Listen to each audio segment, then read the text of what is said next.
The kings of Spanish football are back on the pitch. This team is pure entertainment, fast, fearless, and full of flair. Under Hansi Flick, Barcelona are playing a brand of football that's attacking, aggressive, and genuinely fun to watch. Every time they step onto the field, you can feel the joy in their game, and it's hard not to smile when you see them expressing themselves like that. And now, with Marcus Rashford joining the squad, the excitement has gone up another level. That single signing has shifted the entire mood of La Liga. This season, it's shaping up to be a heavyweight showdown. Atletico Madrid had their moment in the race last year, but right now it looks destined to be an all-out battle between Real Madrid and Barcelona. A clash of giants trading blows all season long. Barcelona didn't just beat Mallorca, they sent shockwaves across Spain, a statement victory, a reminder of the sheer power this team carries. For Hansi Flick, the formula is simple. Keep his players fit, keep them happy, and the treble is within reach. It was the kind of message that rolls like thunder, a warning to every rival daring to dream of the title. If BR start the season strong, they'll plant their flag early and send a clear signal to Real Madrid. We don't care what you did in the summer. You may have world-class players, you may have a brilliant manager, but we're focused on our own path. And make no mistake, Madrid will need to be ready for war, because when Lamine Yamal steps onto the pitch, the game almost feels unfair. Come on, come on, come on. 1 goal, 1 assist,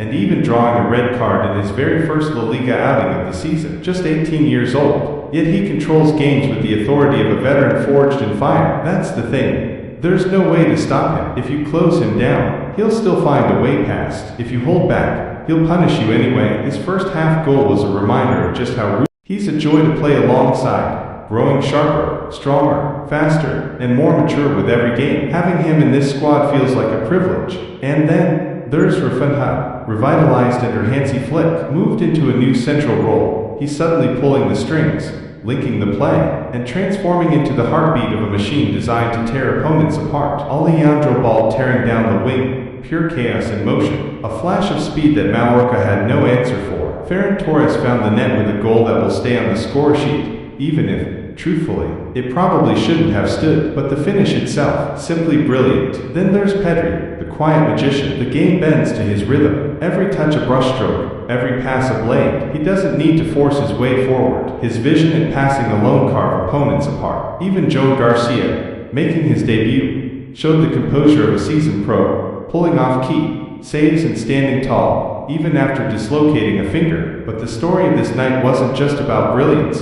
It also carried shadows. From the bench, Olmo, Gavi, and Rashford entered with energy, yet their fire didn't quite shift the outcome. Their presence was felt more in spirit than in execution. And then there's Ronald Araujo, reckless, clumsy, at times looking less like a defender and more like a lumberjack, hacking away in dangerous areas. It's unnecessary, and he knows it. Still, Hansi Flick saw everything, every spark, every flaw, and when the whistle blew, the 3 points were secured. But the German wasn't smiling. He understands this wasn't Barcelona at full throttle. What the world witnessed was maybe half of their true potential. Not much space tonight. But in the end we take 3 points. 3 points. We're happy. But I also know we have to improve. There are situations we must handle better. At the start, people doubted us. So many changes. A new manager. But despite being a young squad, we already carry experience. Last season's Champions League semi-final exit cut deep, and that pain. It's only fueling us with even more energy for this campaign. But the story of this night wasn't just about brilliance.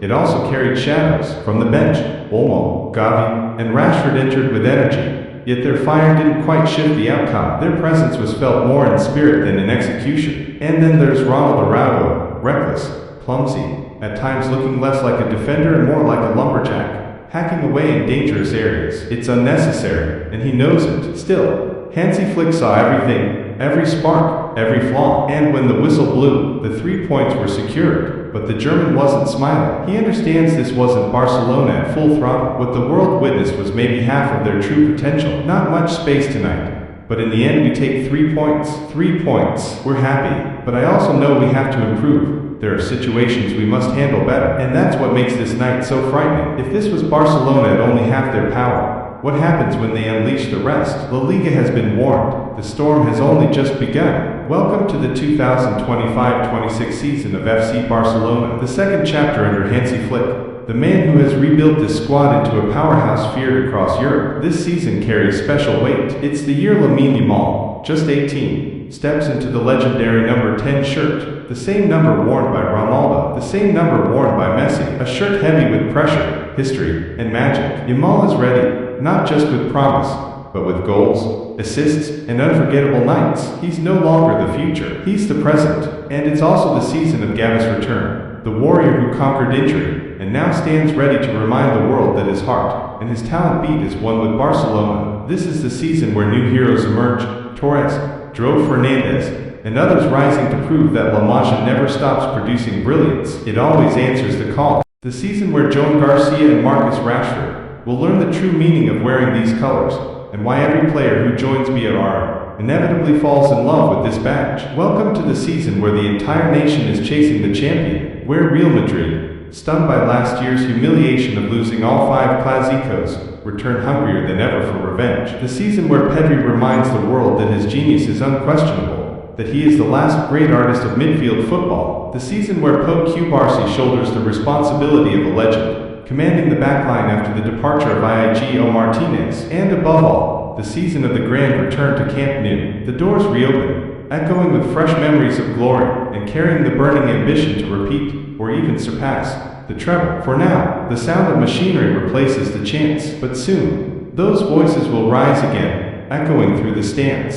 As the sun climbs over Les Courts, the transformation of the stadium reveals itself, fresh seating glistening under the daylight. This is the season where Barcelona will break chains on magical Champions League nights, lift the trophy once more, and reclaim the throne that belongs to Europe's greatest club. The season where Rafinha proves he was never just a one-hit wonder, that his Ballon d'Or level campaign wasn't an exception, but the standard. Welcome to the season where this team will bleed and sweat for the badge like never before, showing the world that they are not just a collection of stars, but a generational side. The stage was set at Sun Moix. Everyone expected a fiery contest, but the heat that day came from another source entirely. In the middle of August, Mallorca's blazing sun had fans and players alike questioning the kickoff time. Yet, when it was all over, the home side walked away angry for a completely different reason. Hansi Flick's Barcelona lined up in their familiar 4-2-3-1. Joan Garcia between the posts, Eric Garcia on the right, the lumberjack Ronald Araujo alongside Pau Cubarsí at the heart of defense, Alejandro Ball charging down the left. In midfield, Frenkie de Jong and Pedri orchestrated the game with precision, dictating tempo like clockwork. Ahead of them, Lamine Yamal on the right wing, Fermin Lopez in the number 10 role, Rafinha cutting inside from the left, and Ferran Torres leading the line. From the opening whistle, BR looked anything but rusty. Their rhythm was sharp, their pressing relentless, and their football once again made the fans believe that every trophy this season was within reach. And it didn't take long. Lamine Yamal, wearing the number 10 with confidence and swagger, tore Mallorca apart down the flank. One perfect cross, and Rafinha buried it. Barcelona, 1-0 up, Sun Moix fell silent. Mallorca tried to fight back, Benet Muriqi and Sergi Darder carving out chances, but Joan Garcia, playing through the pain of a dislocated finger, stood firm and denied them both. Then, chaos. Minute 23, Lamine unleashed a thunderous strike that smashed straight into Relo's face, sending the Mallorca captain crashing to the ground. The whistle never came. Every player froze, except one. Ferran Torres pounced, rifled the ball into the top corner, and made it 2-0. The goal stood. Mallorca's players erupted in fury. Their captain was still down. The protocol was clear, yet the referee allowed play to continue. BR insisted it wasn't serious. Mallorca felt betrayed, but the scoreboard didn't lie. 2-0 Barcelona. Shaken by the controversy, Mallorca unraveled in minutes. Less than 10 later, Pablo Maffio, already booked for dissent, lunged recklessly into Lamine Yamal on a counterattack. Straight red. Mallorca, down to 10. Desperate to spark a comeback, Muriqi lashed out, kicking Joan Garcia in the head. At first, just a yellow, but after VAR review, it became a straight red. Mallorca, down to 9. The tension only escalated when Rafinha escaped a sending off for a reckless challenge on Mateo Gea. The stadium boiled over, tempers were at their limit, and just when it seemed the match would fade into a quiet ending, Lamine Yamal set it ablaze. Booed, insulted, provoked, he took it all personally. One dazzling run, one ruthless strike, and then the celebration, the crown, the message, I'm the king. 3-0 Barcelona. They know exactly what he's going to do, and yet, they can't stop him. Time and time again, Barcelona walked out of Sun Mugs with 3 points, 2 red cards in their favor, and 1 chilling warning for the rest of La Liga. This team can destroy you inside 90 minutes, without even hitting top gear. Now, here's the part no one dares to say about BRA's win over Mallorca, because let's be honest, this was a tricky game to judge. 2 red cards completely tilted the balance, and we already know what's coming next. A wave of angry Madridistas shouting, robbery in Mallorca. Of course, Ferran Torres' goal should never have stood. Player safety has to come first, and the referee completely missed that moment. But let's be clear, the whole idea of a robbery is false. Barcelona were already in control, already dominating, and the red cards, both were clear as day. One was a brutal foul, the other, a textbook second yellow. The ref got one decision wrong, but he also got the big ones absolutely right. And truthfully, BR would have won this game even without Ferran's controversial strike. Why? First, Lamine Yamal is simply unstoppable. He tormented Mallorca's defense all night. An assist, a provoked red card, and a world-class goal to seal it. The craziest part, everyone knew what was coming. You could read his body shape. You could see him cutting inside toward the penalty spot, delaying his shot just enough to open the angle. The 3 defenders knew it, and yet they still couldn't stop him. Just like Messi in his prime, the rivals saw it coming. Second, this team has endless variations. Eric Garcia and Fermin Lopez started, and BR didn't skip a beat. Rafinha was unleashed in a central role, while Bald sprinted up and down the entire flank. And still, Flick found a way to overload the right-hand side. That tactical flexibility makes BR unpredictable, and in modern football, that is one of the hardest things to achieve. Full credit to Flick for creating it, but it wasn't all perfect. Hansi Flick has 2 issues to solve. First, Andreas Christensen needs to get back in shape, because Ronald Araujo is not the answer in this defensive system. In a match this simple at the back, he still looked late into duels, clumsy in challenges, and guilty of needless fouls. If Ronald can't shine in a game like this, why should anyone believe he'll deliver on the big nights? Second, the mentality. Barcelona were actually better when it was 11 versus 11. This game was heading toward a 4, 5, maybe even 6-0 demolition. But after the chaos with the red cards, the team's focus slipped. They slowed down, lost intensity, and it took Yamal's brilliance to grab a third. What should have been a powerful statement when ended up looking routine. Flick needs to drill this into the squad. Wearing the BR shirt means never switching off, never losing that hunger, even when the game feels easy. When we talk about individual brilliance, the spotlight has to fall on Rafinha. Last season, the Brazilian was Barcelona's biggest statistical shocker, racking up an unbelievable 30 for goals and 25 assists, numbers that placed him among Europe's most decisive players. For me, Rafinha has gone beyond expectations. He hasn't just been good, he's been outstanding, far above the ceiling many thought he had. Of course, the goals are there, but it's the all-around game that stands out. The assists, the relentless drive, and the leadership. He's been the one setting the standard, even inspiring Lamine Yamal on the opposite wing, who keeps watching Rafinha fight for every ball, take on defenders one-on-one, make the clever runs,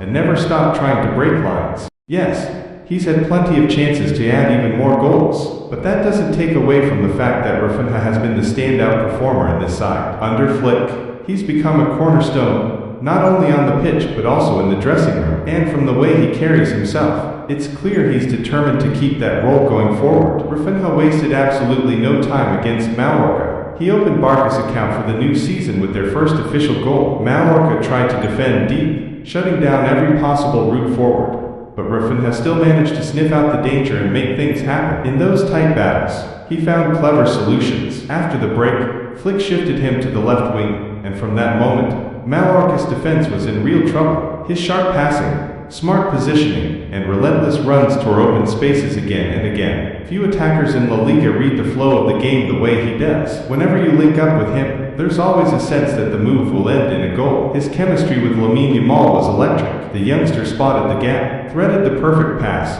and Rafinha finished with the calmness of a striker in his prime. Crisp, clinical, and full of confidence. It was a statement goal, a reminder that while his early Barca years may have been up and down, this version of Rafinha is ruthless and unstoppable. In the second half, Rafinha refused to slow down. He struck the post, created havoc, and carved out 2 more golden chances. Even with Mallorca reduced to 9 men and sitting deep, he remained Barca's brightest spark, the one driving the tempo forward when others started to ease off. And here's the backdrop. He entered this season with fire in his belly. His preseason was quiet, just a single goal against KLN in the Joan Gamper Trophy. He needed this match to remind everyone he's still the same force that lit up last year. His first real opening, he buried it with no hesitation. Yes, Barca signed Rashford to raise the competition, but Flick's trust in Rafinha was clear and deserved. Rashford struggled to find his rhythm in his debut, while Rafinha looked every bit the MVP. Now, the challenge for him is to keep that ruthless edge, to keep transforming matches into points, and points into silverware. Against Mallorca, we didn't just see a winger, we saw Rafinha the leader. One goal already, and it feels like just the beginning. Now, let's talk about Joan Garcia, because his performance was nothing short of outstanding. This time, there were no collisions, no nerves,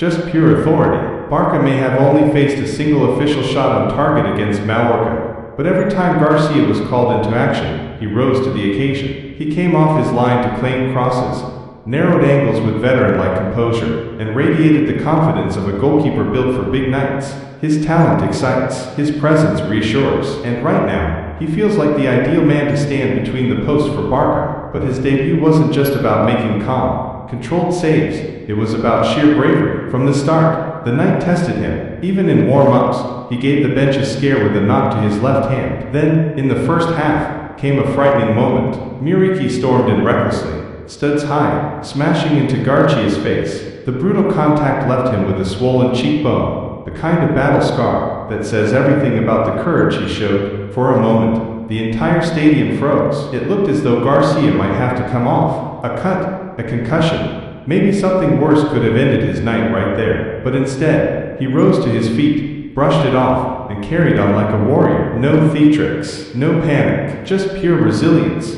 On his very first official outing in a Barcelona shirt, Garcia walked away with more than a clean sheet. He walked away with proof that his grit matches his talent, proof that when the hits come, and they did, quite literally, he can take them and keep fighting. Joan Garcia's debut wasn't simply a performance, it was a statement. And let's not forget the context. The start of a new season is never straightforward. August heat weighs heavy, new arrivals are still adjusting, and post-preseason rust usually makes for a sluggish beginning. Players need rhythm, teams need chemistry. Spectacular displays, whether from a squad or an individual, are rarely expected in week one. But then there's Lamine Yamal. Logic doesn't apply to him, theories don't matter. He steps onto the pitch and writes his own story. At Sun Mooks, under nearly 40-degree heat, the 18-year-old picked up the ball and charged straight at Mafio, Rayo, Leo Roman, anyone who dared stand in his way. He didn't just face them, he crushed them, he ruled the field. He made Mallorca look ordinary. Physically, he's stronger than he was last season. Mentally, he's sharper, and with the number 10 shirt on his back, once worn by Ronaldo and Messi, he looks like he was destined for it. No second guessing, no hesitation, just pure, unshakable confidence. Flick summed it up after the match. From what I see in training, he's motivated, and in matches,